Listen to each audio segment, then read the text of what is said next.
Egypt Story, Part 3. Hatshepsut and Thutmose III, Rise of the New Kingdom. Empires aren't born quietly. They rise through bold leaders, impossible ambition, and moments when the world suddenly realizes this nation cannot be ignored. For Egypt, that moment came with the New Kingdom, an era of conquerors, builders, and visionary rulers. This is where the Pharaohs step out of legend and into global history. Amose's victory over the Hyksos opened the door to something unprecedented. Egypt wasn't just reunited, it was energized. The trauma of foreign rule left a deep mark. Never again would Egyptians allow outsiders to threaten their land. So the new pharaohs made a decision. Egypt would not just defend itself, Egypt would build an empire. This mindset defined the new kingdom. And at the center of this transformation was the city of Thebes, the spiritual heart of Egypt. Temples expanded, armies modernized, wealth flowed in from conquered lands. The stage was set for a golden age unlike anything before it. And into this world stepped a woman who would shock the ancient world. Hatshepsut wasn't supposed to be a pharaoh. She was a queen, the wife of Thutmose II and aunt to the young Thutmose III.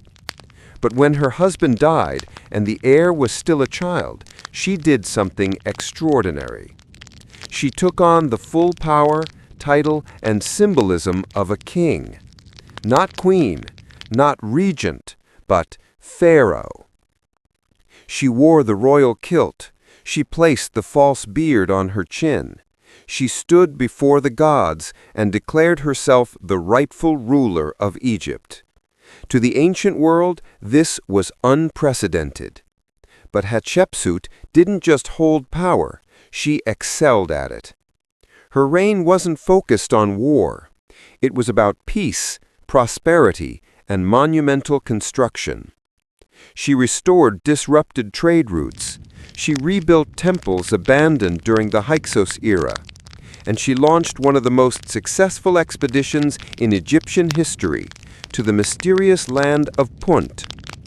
Ships loaded with incense, ebony, myrrh trees, gold, and exotic animals returned to Egypt. The success elevated Egypt's economy and prestige across the ancient world. Her greatest legacy was the magnificent mortuary temple at Deir el-Bahari, a structure so elegant and forward-thinking that it still feels modern. Terraces, colonnades, symmetry, ramps rising toward the cliffs like a stairway to the gods. Even today, it remains one of the most iconic monuments of ancient Egypt. But every great reign ends, and after Hatshepsut's death, her young co-ruler took the throne and changed Egypt forever. Thutmose III inherited a wealthy, stable kingdom, and he had one goal: to expand it. He wasn't just a warrior, he was a strategic genius. He led 17 military campaigns, many of them personally. His most famous victory came at Megiddo, where he outmaneuvered a coalition of rebels by taking a narrow mountain pass that no sane general would attempt. But he took it, and the move worked. He defeated a massive enemy force, besieged the city, and captured enormous wealth.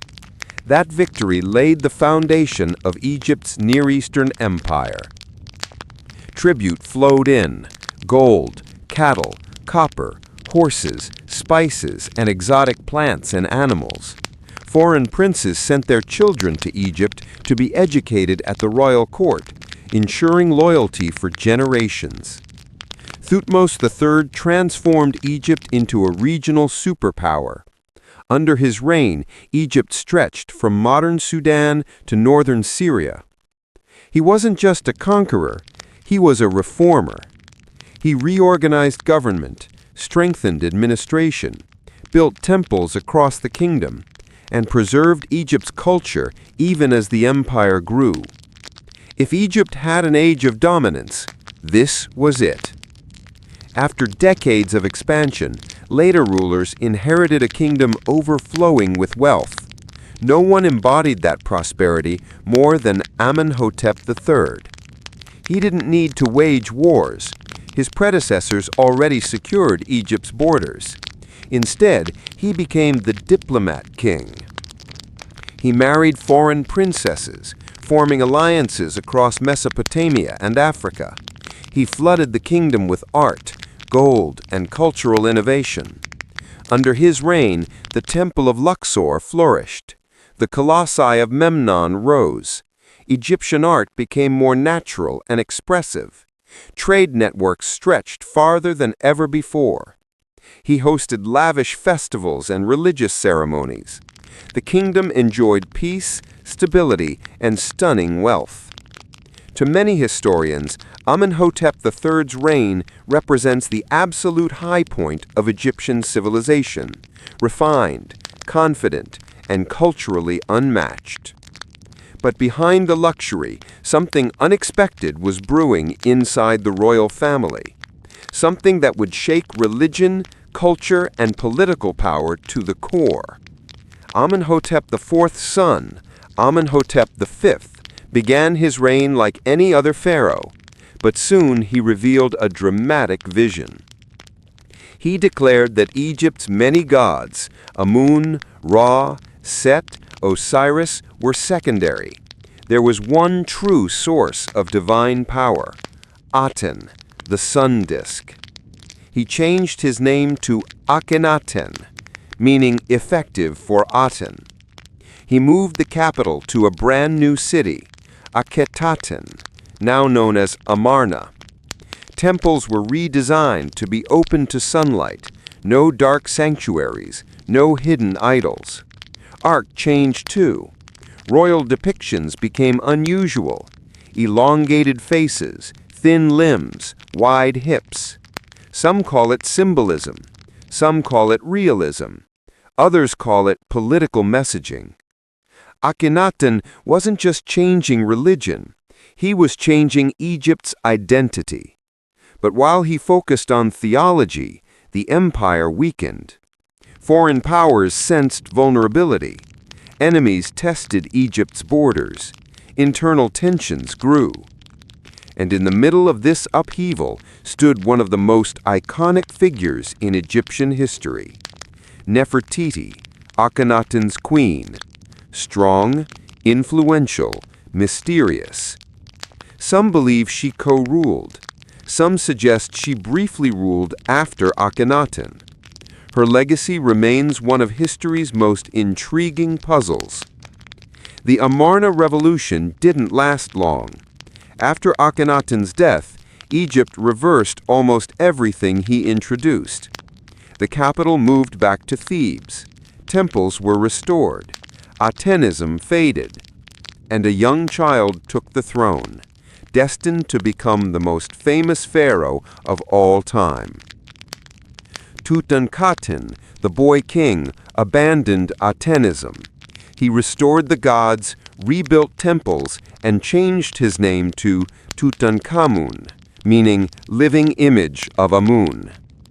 His reign wasn't long, but his legacy became eternal when his untouched tomb was discovered in 1922.